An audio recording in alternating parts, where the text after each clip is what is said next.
Shalom.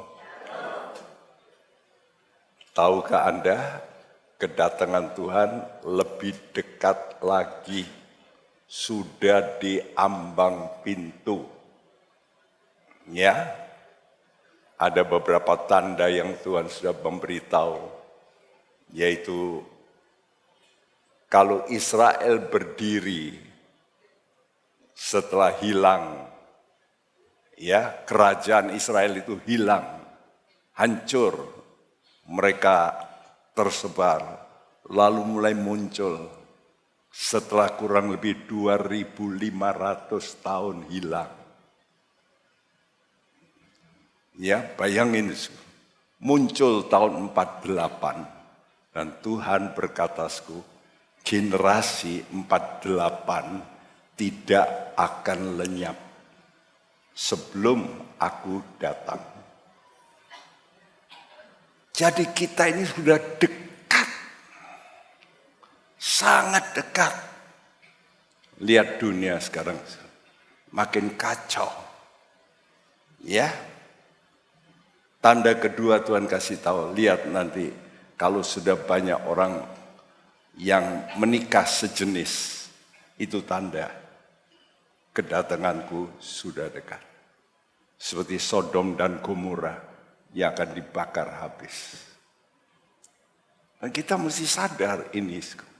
Jangan kita berkata, dunia kita ini masih terus bergulir seperti biasa. No, tidak. Jadi kita mesti siap. Karena itu mari kita pandang ke depan. Tahun ini saya memberikan temasku, pandang ke depan. Pandang ke depan, artinya saudaraku, saudara membagi waktu. Untuk hal jasmani memang penting, tapi cuma sementara. Sementaranya sampai kapan? Mati. Teman kita Wim Mohalim, ya mestinya latihan hari Sabtu, tapi nggak tahu paginya ya meninggal. Ya, saudaraku. Rajin datang ke gereja, tapi dia sudah mengikut Tuhan.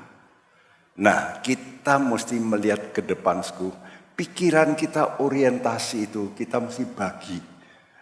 Yang sementara kita juga harus tetap lakukan karena untuk hidup. Tapi untuk yang kekal harus kita pikirkan lebih banyak. Tentunya begitu. Ya. Jadi kita memandang ke depan, Sku. Nah, memandang ke depan untuk apa, Sku? Untuk mengalami yang disebut perhentian. Kita nanti bisa berhenti dalam negeri permai. Wow, kita bisa rest gitu ya. Makanya kadang-kadang kita perlu rest ya. Pergi meninggalkan kota, lalu kita melihat padang hijau. Wah, nanti di sorga seperti itu, nggak ada masalah, nggak ada problem, nggak ada tukang copet, nggak ada gali-gali, nggak ada. Ya, kita bisa betul-betul tenang. Dan ini harus menjadi kerinduan kita. Nah, salah satu anak dari Yakub itu bernama Isakar. Dan kita mau belajar selama sebulan ini tentang seorang yang bernama Isakar. Ya. Dan mari saya bacakan dari Kejadian 49 ayat 14 sampai 15. Ini merupakan nubuat. Waktu Bapak Yakub mau meninggal, dia berkata pada anak-anaknya, "Nak, kamu nanti begini, kamu nanti begini." Jadi betul terjadi. Ini hebatnya Yakub. Sebelum dia mati, dia memberikan pesan yang baik. Banyak orang kalau mati, pesannya salah. Nah, nanti kalau papa mati, belikan peti mati yang paling baik. Dan jangan lupa dikunjungi, bawa ya ayam, Sudah mati kok pesan bawa ayam. Ya, saudaraku, jangan salah memberikan pesan. Kalau saudara bisa memberikan pesan, nasihat firman Tuhan. Apalagi kalau Anda bisa seperti Yakub, dia memberitahu, nak, kamu nanti akan begini. Kamu akan menjadi raja. Hebat. Ya, coba dibacakan Kejadian 49 ayat 14 dan 15. Isakar adalah seperti keledai yang kuat tulangnya, yang meniarap diapit bebannya. Ketika dilihatnya bahwa perhentian itu baik dan negeri itu permai, maka disendengkannyalah bahunya untuk memikul, lalu menjadi budak Rodi. Iya, saya beri gambar di sini 2. Ya, sebelah kiri itu emblem, logo dari Bani Isakar, yaitu gambarnya itu, logonya adalah keledai yang memikul beban. Dan dikatakan Isakar seperti keledai. Ini orang, tapi seperti keledai. Ya, dan perhatikan, kita manusia kadang-kadang digambarkan Tuhan seperti pohon. Namun kadang-kadang seperti hewan. Misalnya seperti domba. Kadang-kadang seperti singa. Artinya harus kuat. Ya, tapi untuk keledai ini khusus. Untuk apa, Untuk memikul beban. Beban hidup. Saya yakin semua kita punya beban hidup. Ekonomi, kesehatan, anak, nakal, ya, macam-macam beban, dan kita mesti kuat. Sini katakan, seperti keledai yang kuat tulangnya, yang meniarap, yang rela untuk memikul beban. Nah, bukan berontak. Hidup ini memang penuh beban. Sejak lahir saudara nangis. Benar? Bahaya kalau nggak nangis.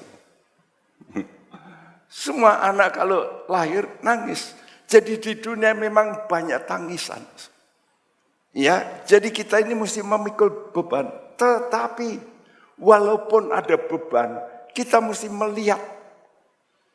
Kita melihat, kita mesti punya penglihatan. Penglihatan apa? Yaitu negeri yang permai. Nah, demikian juga saudara di sini, di dunia ini banyak beban, problem. Tapi saudara mesti mempunyai penglihatan negeri yang permai. Nah, kalau saudara mempunyai penglihatan negeri yang permai, saudara itu akan dengan rela. Saya katakan dengan rela. Ya, memikul beban. Di sini katakan, maka disendengkannyalah bahunya untuk memikul. Artinya, rela. Makanya kalau ada masalah-masalah dalam hidup, saudara mesti kuat. Ya, rela. Asal engkau punya pandangan, itu cuma sebentar aja lah. Beban hidupku cuma sebentar. Masalahku cuma sebentar, tapi aku menuju yang kekal, yang selama-lamanya. Karena itu aku mau bertahan. Bahkan dikatakan lalu menjadi budak Rodi. Wih, ini kerelaan. Oke, gak apa-apa. Ya, mari semua kita mempunyai kerelaan. Nah, kenapa? Karena kita ditetapkan Tuhan untuk menjadi orang yang beruntung. Isakar dikatakan seperti keledai, tapi keledai yang beruntung. Ya, sudah lihat gambar ini keledai. Keledai itu mirip dengan kuda, mirip, tapi beda. Kuda besar, kuat, tentu lebih kuat dari keledai. Tetapi kalau memikul barang, kalah. Kuda cepat capek. Kuda memang untuk perang. Tapi kalau terus lari lama, dia nggak kuat. Keledai kuat. Keledai ini memikul beban bisa 50 km terus tanpa berhenti. Semarang, Salatiga. Makanya zaman dulu orang itu untuk membawa barang bukan pakai kuda, pakai keledai. Ya, saudaraku. Jadi saudara menjadi anak Tuhan seperti itu. Harus kuat memikul beban hidup. Kenapa? Karena sebentar. Cuma sebentar sampai mati. Setelah itu, wow, hebat. Nah, kenapa beruntung di situ ada gambar domba? Kenapa beruntung? Nanti kita terangkan. Kalau keledai ini yang sulung, itu kalau tidak ditebus dengan domba harus dipotong lehernya, dipatahkan batang lehernya. Itu aturan ya. Tentu ini mempunyai makna.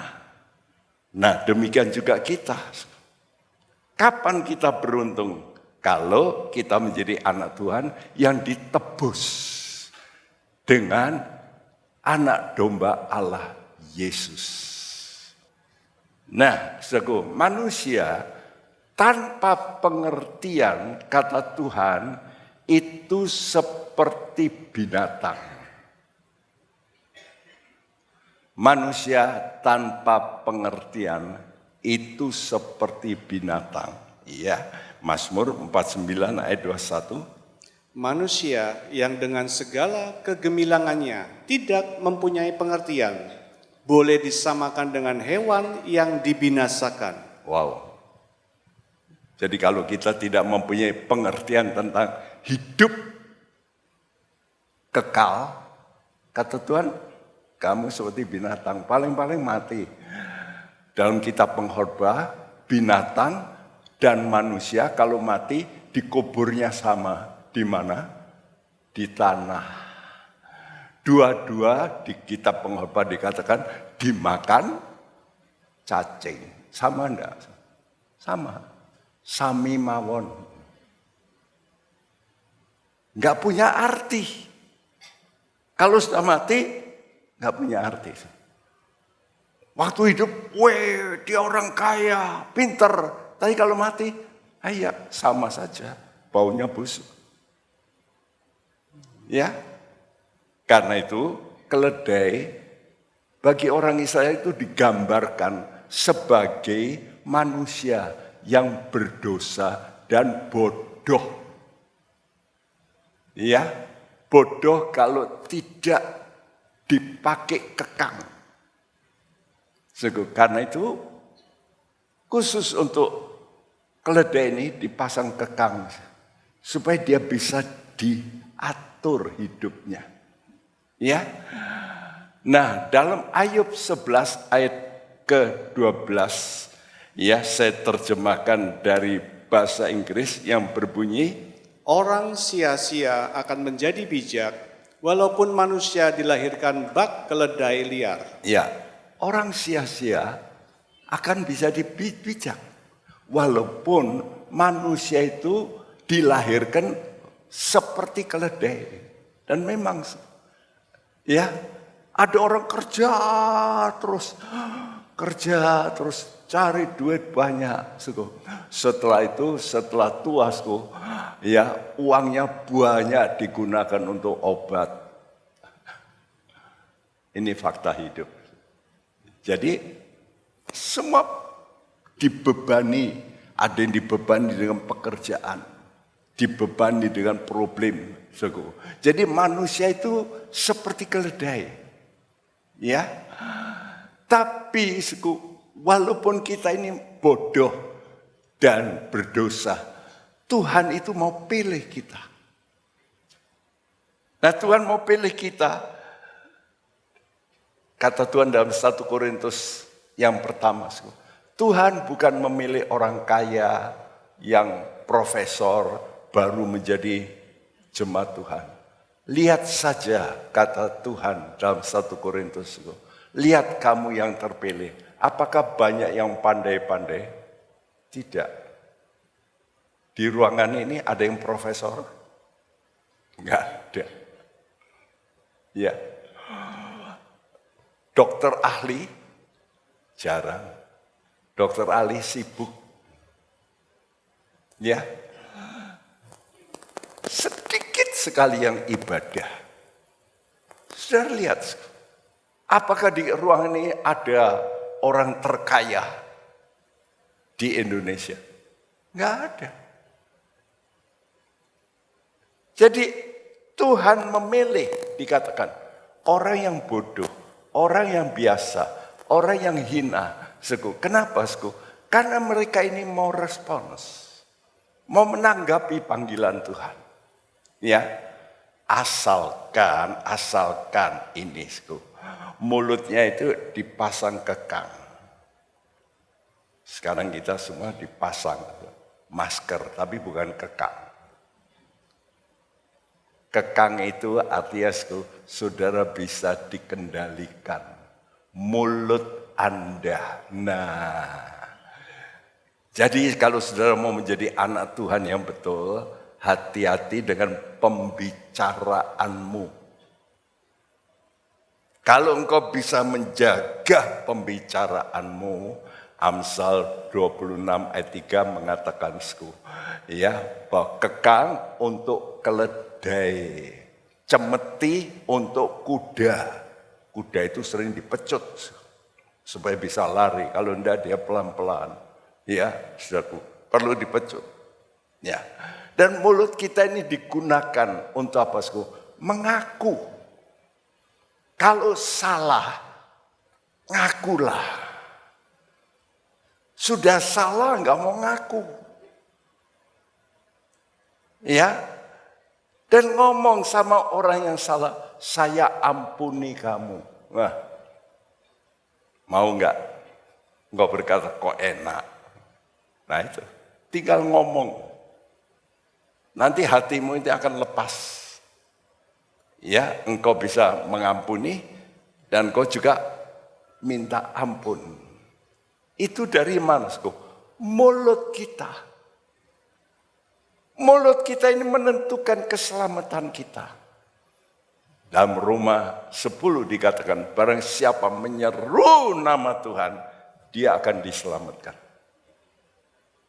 Oh, betapa pentingnya mulut kita ini. Karena itu kita mesti mempunyai tujuan. Tujuan kita apa? Mengalami satu kali tubuh kita ini ditebus oleh Tuhan. Ditebus artinya diambil, diganti.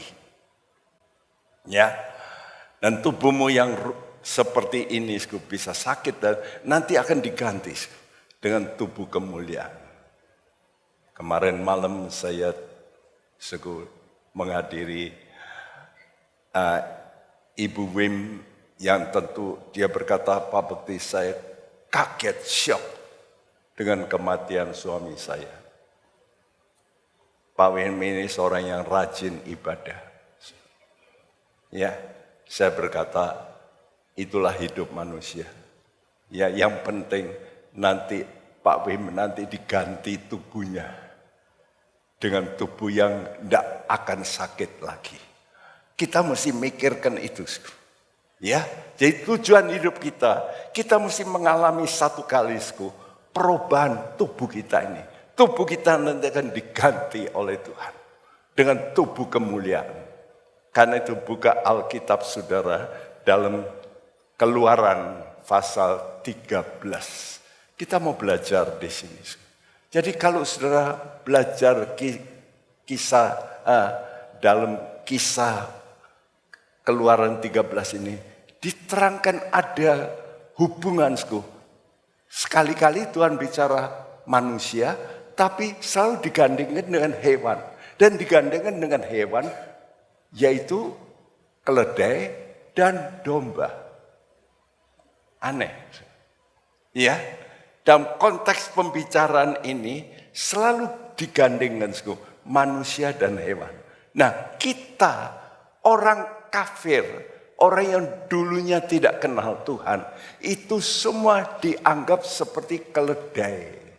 Tadi dikatakan manusia yang tidak berpengertian.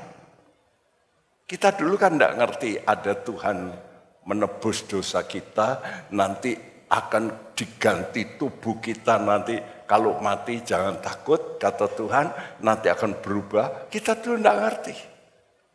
Kita dulu ya mati selesai. Dan kita tidak ngerti ada neraka, ada sorga. Neraka itu disiksa selama-lamanya. Sorga itu senang selama-lamanya. Kita ngerti kapan? Ini firman kebenaran memberitahu. Karena itu bersyukur. Kita ini mulai berpengertian. Ini penting. Ya, karena itu jadilah anak Tuhan yang suka baca Alkitab. Supaya saudara mempunyai pengertian. Sudah lihat gambar ini. Dari sekian banyak manusia yang berkerumun, ternyata Tuhan itu memilih. Nah, bersyukur kalau kita ini bisa kenal Tuhan Yesus. Kenapa? Ya ada yang sebabnya ada orang tua kita Kristen. Tapi ada yang dulu justru membenci Kristen. Tapi bisa berubah. Ya, seperti Lydia Nur Said, seorang yang dulunya bukan orang Kristen. Waktu dia menjadi Kristen, dia mau dibunuh oleh orang tuanya. Sudah dimasukkan kamar, sudah akan dibunuh. Tapi dia lompat genteng, perempuan lompat genteng untuk menyelamatkan dirinya. Ya, saudaraku, itu karena Tuhan pilih dari sekian banyak. Jadi kita ini beruntung. Yang pertama, beruntung karena kita ini dipilih oleh Tuhan. Ya, kenapa kita dipilih? Sebab mau merespons. Tuhan panggil, ayo orang berdosa datang pada Tuhan. Minta ampun. Nah, kita berkata, oke, saya minta ampun. Saya mau percaya Yesus. Dan merespon untuk hidup kudus. Ini paling penting. Jadi kalau saudara mau menjadi orang Kristen, sekarang mesti hidup kudus. Ini kunci. Jangan terus berbuat dosa, masih judi, masih keplek, masih minum-minum, masih berantem, ya, masih berbuat zina, enggak boleh. Masih dusta, enggak boleh. Ya, karena tidak ada pendusta di sorga. Nah, karena itu dalam Keluaran 13 ayat 1 dan 2 berbunyi, berfirmanlah Tuhan kepada Musa, kuduskanlah bagiku semua anak sulung, semua yang lahir terdahulu dari kandungan pada orang Israel, baik pada manusia maupun pada hewan. Akulah yang empunya mereka. Ya, nah di sini bukan hanya manusia tuh, lalu Tuhan kata hewan. Kenapa kok dicantumkan hewan juga? Nah, karena hewan itu gambaran dari manusia yang tidak berpengertian. Tapi bisa menjadi milik Tuhan yang kudus. Orang yang rusak bisa diubah oleh Tuhan. Itu hebatnya Tuhan. Kalau kita baca di Alkitab, ada orang-orang yang rusak. Pelacur, Rahab itu pelacur. Jadi nenek moyang Raja Daud. Pelacur. Tapi berubah. Merespons. Kalau kita baca Hakim-Hakim pasal 11. Ada orang gali-gali. Namanya Yeftah. Dia bisa menjadi pemimpin. Kenapa? Karena merespons panggilan Tuhan. Semua kita kalau mau merespon panggilan Tuhan bisa diubah oleh Tuhan. Itu hebatnya Tuhan. Tuhan itu sangat baik. Nah, saudaraku, kenapa itu menjadi milik Tuhan? Karena saat Tuhan hukum Mesir, Tuhan kata supaya rumahmu ditaruh darah di 3 tempat, di jenang pintu atas dan samping. Jadi darah. Ya, ini menunjukkan roh, jiwa dan tubuh kita harus dikuduskan dengan darah Yesus Kristus. Ya. Siapa yang bisa luput dan menjadi milik Tuhan? Mereka yang diam di rumah itu. Ya, yang ada tanda darah.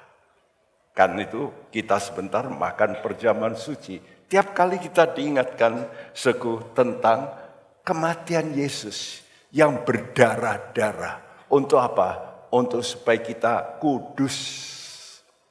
Ya. Kudus artinya kita berpisah dari dosa. Karena itu dalam Imamat 20 ayat yang ke-26 berbunyi, Kuduslah kamu bagiku, sebab aku ini Tuhan, kudus, dan aku telah memisahkan kamu dari bangsa-bangsa lain, supaya kamu menjadi milikku.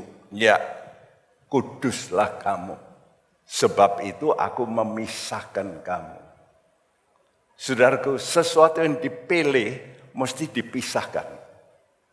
Saudara kalau beli buah di pasar Johar, saudara pilih begitu, oh ini tak pilih, oh itu enggak, itu sudah kok busuk, saya pilih. Nah kalau dipilih, ditaruh keranjang yang lain, betul? Dipisahkan. Begitu juga saudara yang mau kudus, saudara mesti mau dipisahkan dari teman-temanmu yang salah, yang ngajaknya pergi ke night club, ngajaknya dugem, ngajaknya berantem, ngajaknya main judi. Engkau mesti berani memisahkan. Waktu engkau memisahkan diri, apa kata mereka? Banci. Ya, waktu engkau berkata, saya tidak mau merokok, bukan laki-laki, lu aneh. Ya, tidak merokok kok bukan laki-laki. Nah kalau orang menjadi homoseks, itu apa laki-laki? Kok jadi perempuan? Ya, itu kan lebih celaka. Jadi saudara jangan dengarkan kata-kata yang kadang-kadang membuat kita rasa, nanti gak punya teman. Tetap kita punya teman yang lebih baik. Karena itu mari kita jaga supaya hidup kita ini beruntung, ditebus oleh Tuhan. Ini yang pertama. Yang kedua, beruntung. Kenapa? Karena kita ini bisa ibadah. Hari ini kita ibadah dengan makan perjamuan suci. Selain dengar firman Tuhan. Untuk apa? Untuk suatu hubungan, komunikasi dengan Tuhan. Ya, saudaraku. Dan dengan hubungan dengan Tuhan yang kudus, kita akan menjadi kudus. Karena itu kita memperingati terus korbannya Yesus. Dengan apa? Dengan makan perjamuan suci. Supaya kita ingat, untuk Tuhan membuat kita bisa mau kudus itu bayarannya mahal. Bayarannya berdarah-darah. Dia dihajar, dia diseret.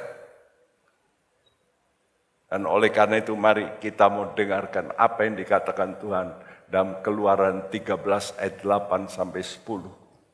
Pada hari itu harus kau beritahukan kepada anakmu laki-laki, ibadah ini adalah karena mengingat apa yang dibuat Tuhan kepadaku pada waktu aku keluar dari Mesir. Hal itu bagimu harus menjadi tanda pada tanganmu dan menjadi peringatan di dahimu, supaya hukum Tuhan ada di bibirmu. Sebab dengan tangan yang kuat Tuhan telah membawa engkau keluar dari Mesir. Haruslah kau pegang ketetapan ini pada waktunya yang sudah ditentukan dari tahun ke tahun. Ya, pada hari itu. Jadi waktu mereka sudah dikeluarkan dari Mesir dan mereka terus harus sudah masuk tanah perjanjian, kata Tuhan, engkau jangan lupa memperingati Paskah. Pada hari itu harus kau beritahukan kepada anakmu laki-laki.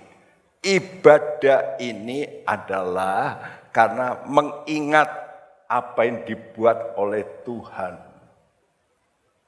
Saudaraku, itulah sebabnya kita ini harus suka baca Alkitab supaya kita itu bisa ingat ya.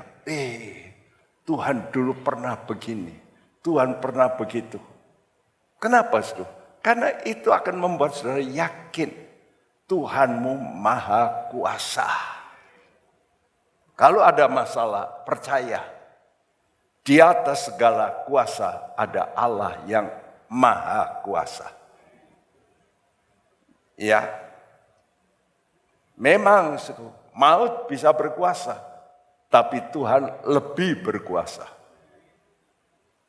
Karena itu dikatakan ibadah ini untuk mengingat. Jadi kita kalau kumpul ini untuk apa? Untuk mengingat. Sebab manusia itu kalau tidak diingatkan lupa. Hebat-hebatnya, siapa yang gak pernah lupa? Ayo ngaku. Ada yang berkata, oh kalau saya gak pernah lupa. Omong kosong saya berkata, saya saja pernah lupa janjian khotbah. Waduh.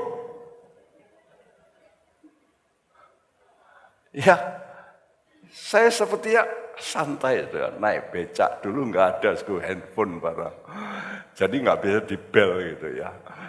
Saya pikir saya sudah santai. Lalu malamnya di bel di rumah. Pak Bekti tadi kok enggak hadir. Apa? Nah ini tadi sore itu khotbah. Hah? Bisa pleng hilang. Ya, manusia bisa lupa. Karena itu Tuhan perlu ingatkan terusku. Ya, dan ingatan ini dikatakan harus menjadi tanda pada tanganmu. Jadi artinya perbuatanmu ya harus engkau ingat. Awas loh, perbuatanmu itu harus cocok dengan korbannya Tuhan Yesus. Tuhan sudah berkorban untuk engkau supaya jangan berbuat dosa. Karena itu tanganmu jangan sampai jawil-jawil, nyopet, garuk orang lain uangnya. Tidak boleh, tanganmu ini mesti bersih, kudus. Jadi kekudusan dalam perbuatan. Ini penting. Ya, saudara coba bisa tahan diri. Menderita enggak apa-apa, kan cuma sementara. Tapi nanti hadiahnya kekal. Menderita itu sementara. Jangan takut. Ya, yang kedua dikatakan menjadi peringatan di dahimu. Bahasa Inggris katakan between thine eyes. Ya, di antara matamu. Jadi di sini. Nih. Di sini ini ada namanya suatu banyak orang-orang yang punya ilmu. Itu biasanya lewat sini. Siapa di sini yang pernah berilmu kundalini? Itu pakai ini. Makanya zaman dulu mungkin 10 tahun lalu ada pengajar-pengajar masuk Semarang ngajar supaya pakai ini. Bahkan yang mempromosi anak Tuhan, saya marahi. Wih, ilmu itu. Ya, nanti anakmu bisa pinter. Ya, dibuktikan, dompet isinya apa, bisa dibaca. Dompetnya orang lain. Wah, kan bahaya ini. Ya, pinter ngerpek. Pinter tapi ngerpek. Jadi sekolah anak-anak pinter. Ya, jadi dia tidak bawa kerpean tapi bisa melihat melalui ini. Ini ilmu. Tapi kita anak Tuhan bukan pakai ilmu, pakai ini. Ingatanmu ini mesti dalam pandanganmu dan juga pikiranmu. Ya. Jadi jangan lupa, saudara, tiap kali melakukan sesuatu cocok tidak dengan firman Tuhan. Artinya seperti ini. Kalau engkau disakiti hati sama orang, apakah engkau membalas? Kata Tuhan apa? Ampunilah. Nah, itu yang kamu harus ingat itu. Kata ampunilah. Ya. Bahkan saya baca dulu, uang saya pernah digaduk orang. Tuhan berkata, apakah kamu tidak rela rugi? Oh ya wis lah. Daripada sakit hati, nanti sakit beneran. Betul enggak? Kan di hati. Nah, kenapa kita ini tidak mau melepas gitu? Enggak, aku raiso ngelepas. Ya, terserah. Kalau kamu enggak mau melepas, kamu jadi sakit. Kamu dibully sama orang, dendam. Loh, dendam jadi sakit. Loh, kenapa mesti dendam? Dibully, ben. Biarin. Gitu aja kok dipikirin. Nah, gitu ya. Jadi itu kan tergantung pikiran kita ini. Namanya di dahimu. Ya, di pandanganmu. Ini yang kedua. Tapi yang ketiga dikatakan kalau sudah di perbuatan, di pandangan, lalu paling banyak salah di mana? Di ini mulut. Ya, di bibirmu. Supaya hukum Tuhan ada di bibirmu. Jadi kalau hukum Tuhan ada di bibirmu, engkau itu hebat. Oh, saya dibully.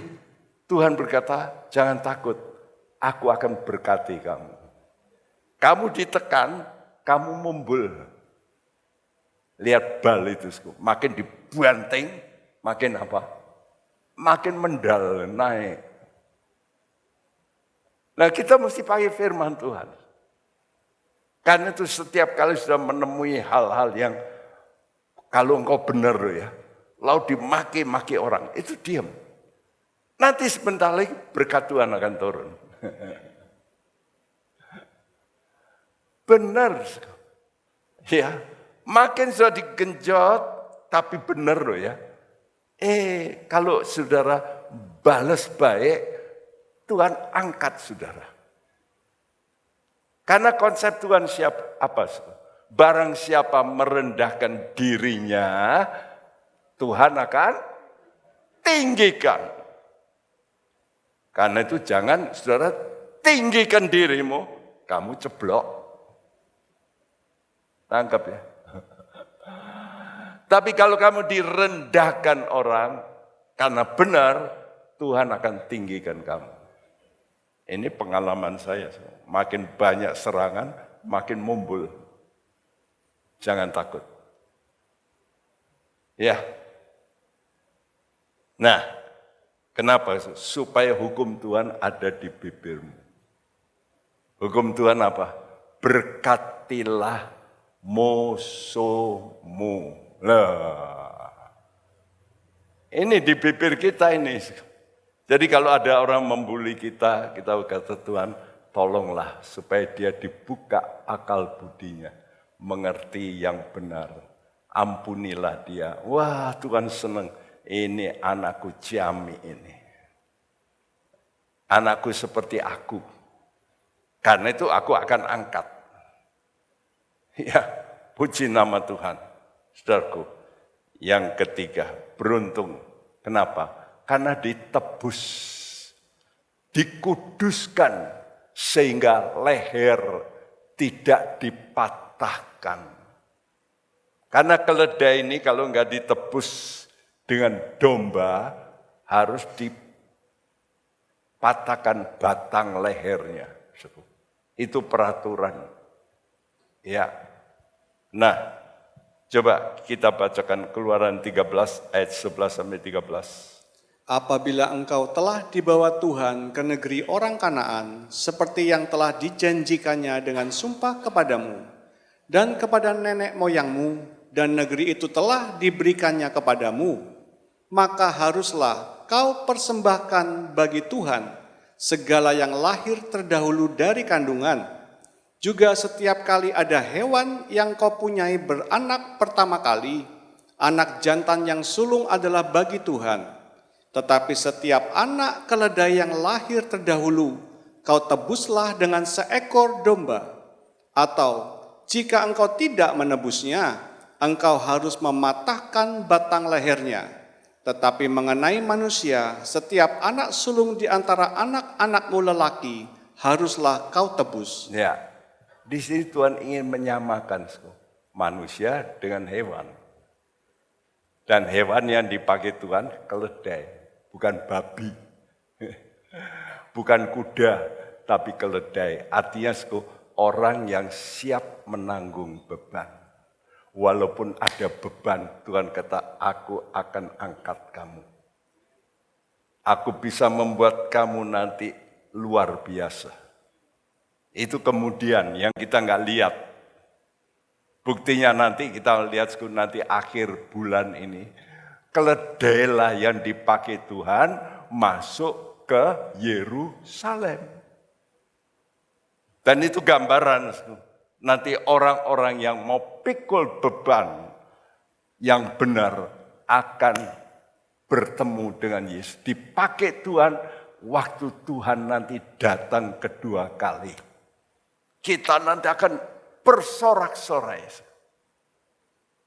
Jangan takut. Saudara sekarang memikul beban hidup, jangan takut. Ya, jalani saja dengan hati gembira. Engkau berkata, ini kan sebentar aja, enggak lama. Aku dibully, ya sebentar, omongan sebentar lewat. Betul enggak? Aku dimaki, ya aku lupakan aja. Nah, kenapa dimasukkan hati? Kalau dimaki jangan dimasukkan hati, nanti sakit hati. Kalau sudah sakit hati, sakit apa? Hati itu apa? Liver. Organ tubuh yang paling banyak kerjaannya di tubuh kita ini apa? Liver. Sudah dengar ya di viral, 500 fungsinya. Kalau jantung itu fungsinya cuma satu, memompa. Kalau ginjal fungsinya apa? Memisahkan. Sudah. Tapi kalau liver, hatimu, itu fungsinya 500. Karena itu hati-hati. Jangan sakit hati. Sakit hati itu bikin banyak penyakit. Di sini katakan, ya, kalau anak sulung harus ditebus. Sekarang anak keledai yang lahir terdahulu kau tebus. Ya, kalau tidak ditebus, batang lehernya mesti dipatahkan. Wow, ada apa itu? Cerita apa itu? Nah, ini artinya. Keledai itu gambaran dari orang yang tidak berpengertian, orang kafir yang dianggap sebagai keledai. Tapi bisa beruntung kalau memberi respons. Panggilan Tuhan melalui apa? Firman kebenaran ini. Kalau saudara baca ini lalu saudara merespon, oh ya, aku disuruh ngampuni, ya wes aku lakukan. Aku disuruh tidak balas. Oke, aku tidak balas. Itu namanya merespons firman. Nah, kalau sudah merespon firman, saudara akan menjadi anak sulung. Lahir dari Allah. Lahir baru. Ya. Kenapa? Sebab Tuhan Yesus mau menjadi penggantimu. Kalau engkau dimaki orang, siapa yang sakit? Tuhan Yesus. Waktu Rasul Paulus membunuh banyak orang Kristen, siapa yang teraniaya? Yesus. Karena itu waktu Yesus ketemu dengan Paulus, Tuhan kata, Saulus, Saulus, mengapa engkau menganiayakan aku? Loh, aku enggak menganiaya Yesus. Betul tidak? Tapi menganiayakan anak orang Kristen. Saudara kalau menganiaya anaknya orang, siapa yang paling sakit? Ya papa mamanya, betul enggak? Karena itu kalau saudara disakiti oleh orang, siapa yang paling sakit? Tuhan kita. Dan Tuhan tahu membalas nanti. Jangan takut. Jadi kita nggak perlu balas. Karena enak. Kalau kita nggak balas, nggak ada musuh. Tapi kalau kita balas, wah dia balas lagi. Karena itu di China ada 2 perguruan yang balas membalas. Ini jago-jago silat, sering perang. Sampai ada masalah, perang, ya satunya sudah pindah di Parakan, didatangi dari China. Lalu perang 2 orang ini, di mana? Di rumahnya yang di Parakan itu. Ini saya dengar dari orang Parakan. Ya mereka jago silat, bisa lompat gitu, bisa nempel tembok. Nempel tembok karena di pojok gitu ya, terus pegang gitu. Wah, terus gimana? Mati dua-dua. Tapi obat gosoknya masih ada sampai sekarang. Lo banteng namanya. Coba sudah ke Parakan nanti beli itu obat gosok, lo banteng. Jago silat itu. Tapi ada musuhnya. Ini 2 perguruan terus bermusuhan. Apa saudara mau begitu? Kan lebih enak Tuhan yang membalas. Kita nggak punya musuh. Ya, dalam surat Yakobus ini, setiap pemberian yang baik diturunkan dari atas. Apa itu pemberian terbaik? Yesus diturunkan dari sorga. Yesus itulah firman. Sehingga ia menjadikan kita oleh firman kebenaran. Untuk jadi apa? Menjadi anak sulung. Jadi saudara yang sekarang mau mengikuti firman Tuhan, nanti bisa menjadi anak sulungnya Tuhan. Wow, saudara punya hak yang istimewa. Karena itu pesan Tuhan yang terakhir, saudara itu beruntung kalau anak-anakmu itu bisa selamat. Buat apa orang tua ini, wah kaya raya, anak-anaknya kacau. Ada orang yang kaya raya, anaknya terlibat narkoba, dikejar polisi, lalu apa? Lalu lemparkan diri mati. Kok? Ini fakta. Ya, bayangin. Karena itu kita mesti belajar, ini pesan Tuhan. Dan pesan soal keledai ini, jangan lupa, anak keledai juga mesti diselamatkan. Ya, jadi anak-anak kita ini juga mesti diselamatkan. Sampai mereka itu ngerti apa?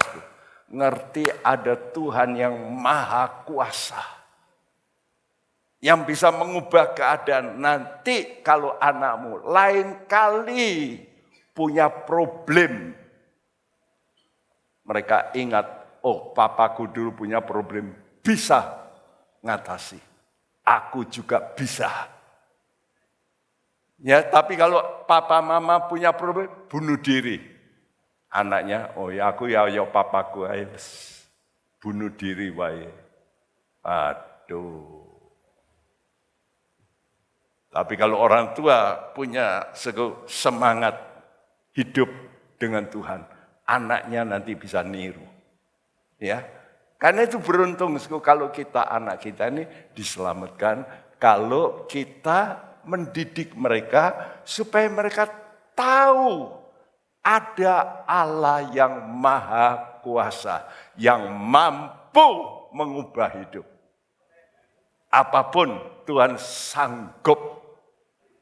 Ya, ayat-ayat terakhir, ayat 14-16.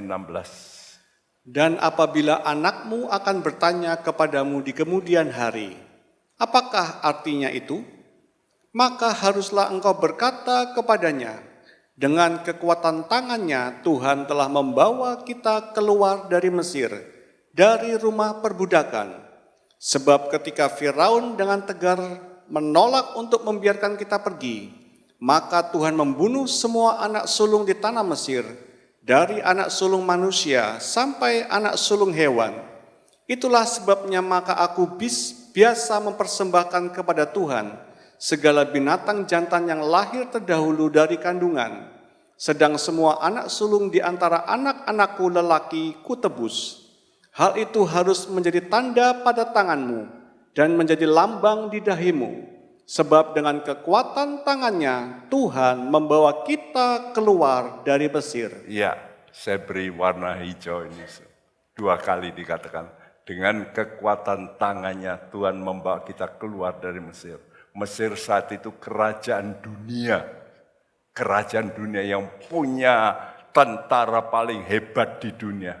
Orang Israel enggak punya namanya kuda, kereta besi, enggak punya. Tapi bisa lolos. Karena apa? Tangan Tuhan yang maha kuasa. Wow, kita mesti bergantung sama tangan Tuhan yang berkuasa. Karena itu keturunan kita mesti tahu bahwa ada Tuhan yang maha kuasa, yang sanggup membalas tentara Firaun semua dihabisin oleh Tuhan. Ya, mereka cuma lari, mereka jerit-jerit memang takut. Tapi laut terbelah, mereka lewat. Dan setelah dikejar, maka air lalu kembali nutup. Semua tentara Mesir mati. Siapa yang membalas? Tuhan. Mari kita mau percaya.